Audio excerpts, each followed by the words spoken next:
parler de Bad Judgment de Eugénie Gellens aux éditions Nisha. Donc, pour préciser, c'est la première fois que je mets des post-it dans un livre parce que je trouvais que certaines citations étaient magnifiques.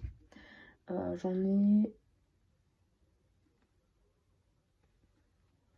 Oui, post-it. Bon, sachant que j'en ai jamais mis 8, je trouve ça déjà beaucoup pour 400 pages. Limite, j'arrivais pas à tourner la page sans mettre le post-it parce que je me suis dit, en fait, ce passage est beaucoup trop beau. Parfois, je mettais un post-it pour toute la page parce que la page était magnifique. Donc, dans cette histoire, déjà, rien que la couverture, on peut féliciter les éditions Nisha. Moi, je crois qu'on peut tous les applaudir, là. Franchement, nickel, quoi. Donc, déjà j'adore le travail éditorial. Ensuite, dans cette histoire, on suit Sam et Nessie. Nessie vit à New York et elle a été harcelée parce qu'elle a une relation avec un de ses profs et elle a subi du harcèlement le jour où tout le monde a su qu'elle avait une relation avec celui-ci. Du coup, elle est partie refaire sa vie à Seattle. En arrivant à Seattle, elle fait la rencontre d'une de ses futures meilleures amies. Et elle fait la rencontre de Sam, Sam qui au début l'intriguait beaucoup. Sam est considéré par toute la ville comme un meurtrier.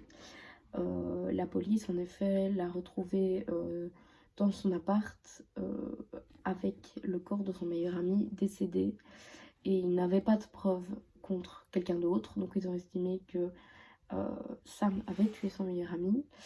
La seule personne qui le croit innocent, c'est Nessie qui vient d'arriver, qui estime que non, ce n'est pas possible et elle va tout faire pour prouver aux autres que non, ce n'est pas vrai et que il faut le sauver avant qu'il aille en prison. Donc déjà, la mentalité de Nessie est incroyable. Si tout le monde pouvait penser ça, ce serait vraiment top. Elle est hyper attachante, c'est pas un mouton de la société. C'est pas parce qu'on va lui dire quelque chose qu'elle va forcément y croire. Elle va croire dur comme fer à ses propres opinions et elle est adorable. Sam, lui, il s'ouvre à personne, il a une vraie coquille, il ne veut rien dire à personne et il a du mal à s'ouvrir à Nessie. Il fuit la sociabilité, j'ai envie de dire. Ensuite, nous avons des personnages secondaires très agaçants. La nouvelle amie de Nessie je ne l'aime pas des masses, elle est un peu chiante et toute sa bande d'amis est très oppressante. Franchement, dans cette histoire, j'adore uniquement que les personnages principaux et j'ai envie de dire, c'est ça l'important. J'adore la finalité de l'histoire, il y a des rebondissements de fou.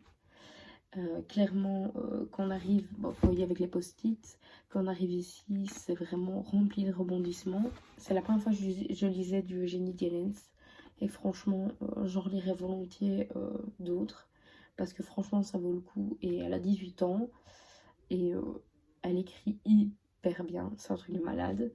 Donc je vous conseille cette histoire et j'espère qu'elle vous plaira autant qu'elle m'a plu. Ensuite, je vais vous parler de Heartstopper. Donc beaucoup sur Insta, même la totalité, ont adoré ce livre.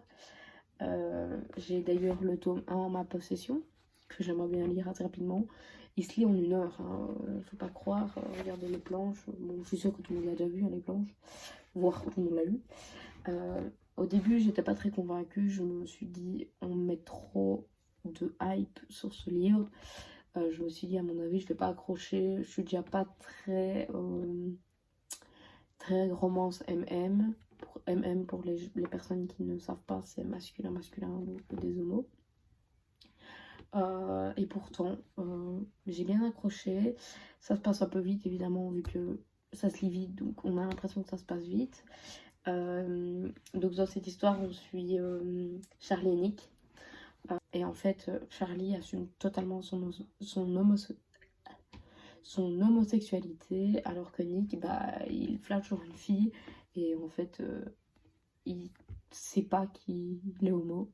Et il le découvre de fil en aiguille, il se dit, mais ça va pas, il se passe quoi Et au final, à la fin, il commence un petit peu à l'assumer. Donc je me demande ce qui va se passer dans le tome 2. Le tome 4 sort ce mois-ci et j'ai hâte de lire le tome 3 et le tome 4. Le tome 3 est d'ailleurs commandé, donc j'ai hâte de découvrir cela. N'hésitez pas à me dire votre avis sur les 2 livres que je vous ai montrés, à me dire si vous les avez lus ou si vous voulez les lire, ça me ferait super plaisir de communiquer avec vous. Ensuite, pour les livres que j'aimerais bien lire prochainement, enfin que je suis en train de lire actuellement, donc il y a Jusqu'au dernier de Casterman, donc c'est l'histoire d'une sorcière. Actuellement je ne le sens pas, je n'en sais pas beaucoup. On a l'impression que c'est jeunesse, mais je trouve qu'il y a des moments hyper violents. Donc franchement je ne le conseillerais pas à des jeunes. J'ai envie de dire il faudrait une info au début pour dire qu'il faut être c'est un livre pour un public averti. Et clairement au début c'était un peu lent. J'espère que ça va un peu se débloquer parce que ça a l'air quand même une chouette histoire. Je le lis en lecture commune et j'espère aimer autant que la couverture est magnifique. Ensuite, je lis en parallèle Dark Elements, tome 2. Donc, ce livre, il est juste génial. De toute façon, c'est du GLA, donc GLA, c'est trop bien.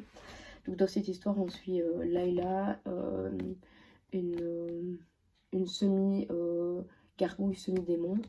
Et on suit Zane, qui est une gargouille, et Roth, qui est un démon. Et cette histoire est juste trop bien. Et par contre, si vous n'aimez pas les triangles amoureux, passez votre chemin parce que c'est clairement que ça. Il y a des moments où j'adore Roth, puis j'aime pas Zane, puis j'adore Zane, j'aime pas Roth.